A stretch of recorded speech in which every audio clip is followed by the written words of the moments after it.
Franchement, quand tu regardes ce classement-là, tu te dis une chose. Les vrais buteurs sont toujours là, peu importe le championnat, peu importe le club. On commence avec Harry Kane. 19 buts en 15 matchs avec le Bayern Munich. Là, c'est presque un but dans chaque match. Et pourtant, on disait quoi au début? Oui, Harry Kane va galérer en Allemagne. Oui, le Bundesliga, c'est différent. Résultat, il est venu, il a posé son sac, il a commencé à jouer, il a marqué comme s'il jouait là-bas depuis 10 ans. Harry Kane, c'est pas un joueur de vitesse ni de dribble. C'est juste un tueur devant le but. Tu lui donnes une demi-occasion, il te met au... Et ensuite, Haaland, 19 buts en 20 matchs. Certains vont dire oui, il est moins fort que Harry Kane, mais faut pas oublier un truc.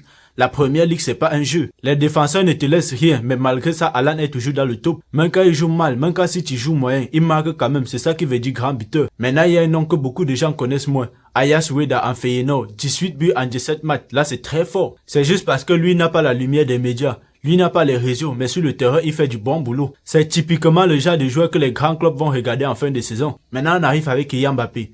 18 buts en 18 matchs avec le Real Madrid. Moi, je vais être honnête. C'était attendu avec le Real Madrid, mais pas aussi vite. Changer de club, changer de pays, changer de pression, et malgré ça, il répond toujours présent. Un match, un but, même quand il ne joue pas à son meilleur niveau, il fait tout la différence. Et ça, c'est le signe des joueurs de classe mondiale. Alors maintenant, sur Pavlidis à Benfica, 17 matchs, 18 buts. Là, c'est encore un exemple parfait de régularité. Lui ne fait pas de bruit, il ne parle pas trop, mais chaque week-end, il marque. Et c'est ce genre de joueur que les supporters adorent. Maintenant, parlons de Luis Suarez au Sporting. 15 buts en 17 matchs. Beaucoup pensaient qu'il était déjà fini. Mais le football ne se joue pas qu'avec les armes, ça se joue aussi avec la tête. Luis Suarez connaît le jeu, il connaît les appels et ça se voit dans ses stats. Après ça, on a Igor Thiago, El Kabi, Sami Agueyoa. Ce sont des profils différents, mais des points communs. Et ils savent marquer, peu importe le style, peu importe l'équipe, le ballon finit toujours au fond. Et franchement, ce classement montre une chose. Le football, ça reste une histoire de but. Tu peux courir, tu peux faire des gestes, tu peux dribbler, mais à la fin, ce qui compte, c'est qui va marquer. Et ces joueurs-là, ils font la différence. Maintenant, la vraie question, c'est qui va tenir jusqu'à la fin de la saison. Parce que marquer maintenant, c'est bien.